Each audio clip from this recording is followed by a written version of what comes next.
નમસ્તે મિત્રો, સ્વાગત છે તમારું આજના એક નવા વિડીયોની અંદર।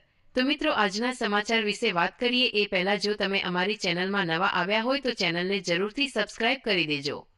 2026 બસના ભાડામાં વધારો।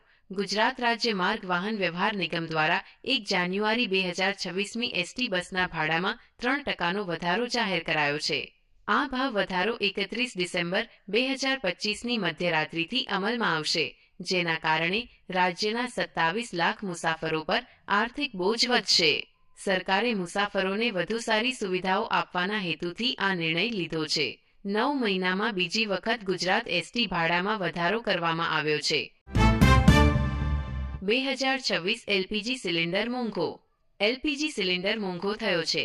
નવા વર્ષ 2026ના પ્રથમ દિવસે જ તેલ કંપનીઓએ કોમર્શિયલ એલપીજી સિલિન્ડરના ભાવમાં 111 રૂપિયાનો વધારો ઝીંક્યો છે। આ નિર્ણય બાદ દિલ્હીમાં 19 કિલોનું સિલિન્ડર 1580.50 ને બદલે હવે 1691.50 રૂપિયામાં મળશે। જો કે રાહતની વાત એ છે કે ઘરેલું વપરાશના ગેસ સિલિન્ડરના ભાવમાં કોઈ ફેરફાર કરાયો નથી। આ ભાવવધારો આજથી જ અમલમાં આવતા હોટેલ અને રેસ્ટોરન્ટના સંચાલકો પર બોજ વધશે। રેશન કાર્ડ ધારકોને 1000 સહાય। ભારત સરકાર દ્વારા દેશના અનેક લોકો માટે ઘણી યોજનાઓ ચલાવવામાં આવે છે। દેશમાં આજે પણ આવા ઘણા લોકો છે જેઓ દિવસમાં 2 ટાઈમ પણ ખાવાની વ્યવસ્થા કરી શકતા નથી। ભારત સરકાર રાષ્ટ્રીય ખાદ્ય સુરક્ષા કાયદા હેઠળ આવા ગરીબ જરૂરિયાતમંદોને મફત રાશન પૂરું પાડે છે। હાલમાં જ સરકાર તરફથી રેશન કાર્ડ ધારકો માટે એક મોટા સમાચાર આવ્યા છે કે હવે રેશન કાર્ડ ધારકોને તેમના રેશન કાર્ડ પર રાશનની સાથે 1000 રૂપિયા પણ મળશે। ખેડૂતો માટે ખાસ સમાચાર। વર્ષ 2026ના બજેટમાં ખેડૂતો માટે મોટી જાહેરાત થવાની સંભાવના છે। કેન્દ્ર સરકાર પ્રધાનમંત્રી કિસાન સન્માન નિધિ યોજના હેઠળ મળતી વાર્ષિક 6000 રૂપિયાની રકમમાં વધારો કરી શકે છે।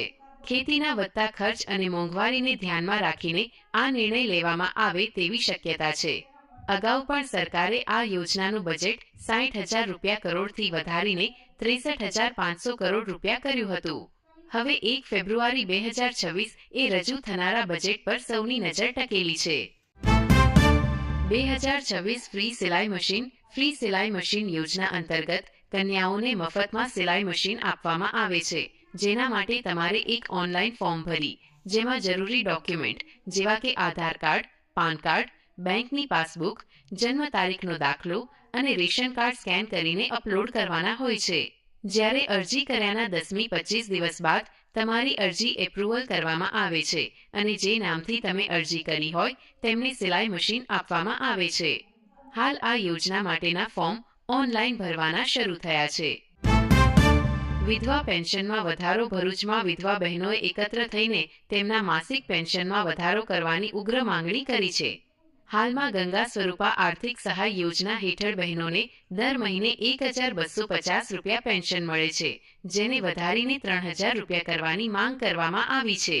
વધતી જતી મોંઘવારીમાં આ રકમ અપૂરતી હોવાનું જણાવી બહેનોએ કલેક્ટરને આવેદનપત્ર પાઠવ્યું છે। સરકાર યોજનામાં કૌભાંડ। લોકસભામાં રજૂ થયેલા એક રિપોર્ટમાં પીએમ કૌશલ્ય વિકાસ યોજનામાં મોટી ગેરરીતિઓ સામે આવી છે। રિપોર્ટ મુજબ છેલ્લા 7 વર્ષમાં 14,450 કરોડનો ખર્ચ થયો હોવા છતાં 34 લાખ લાભાર્થીઓને પેમેન્ટ મળ્યું નથી। ચોંકાવનારી વાત એ છે કે 90.66 લાખ લાભાર્થીઓની બેંક વિગતોમાં ભૂલ એવું લખેલું છે। તપાસમાં અનેક ટ્રેનિંગ સેન્ટરો બંધ હાલતમાં મળ્યા હતા અને પુરાવા તરીકે એક સમાન તસવીરો રજૂ કરાઈ હતી। 2026ની ભવિષ્યવાણી અને ભારત પાકિસ્તાન યુદ્ધ। બાબા વેંગાની વર્ષ 2026 માટેની ભવિષ્યવાણી મુજબ આ વર્ષે બીજું વિશ્વયુદ્ધ શરૂ થવાની અને મહાસત્તાઓ વચ્ચે સીધી ટક્કર થવાની સંભાવના છે। રશિયાના રાષ્ટ્રપતિએ રશિયાના પતન અને ત્યાં સત્તા પરિવર્તનની પણ આગાહી કરી છે। બીજી તરફ અમેરિકી અહેવાલ મુજબ 2026માં ભારત અને પાકિસ્તાન વચ્ચે યુદ્ધ થવાની શક્યતા છે। કાશ્મીરમાં વધતી આતંકી પ્રવૃત્તિઓ મુખ્ય કારણ બની શકે છે। ભારતે તાજેતરમાં 80,000 કરોડના રક્ષા સોદાને મંજૂરી આપી છે અને જો પાકિસ્તાન ભારત પર હુમલો કરશે તો તેનો જવાબ ભયંકર હશે। અંત। તો મિત્રો, આ હતા આજના દિવસના મુખ્ય સમાચાર। જો તમને આ વિડીયો ગમ્યો હોય તો વિડીયોને લાઇક કરજો અને તમારા મિત્રો સાથે શેર કરજો. ચેનલને સબસ્ક્રાઇબ કરવાનું ભૂલતા નહીં.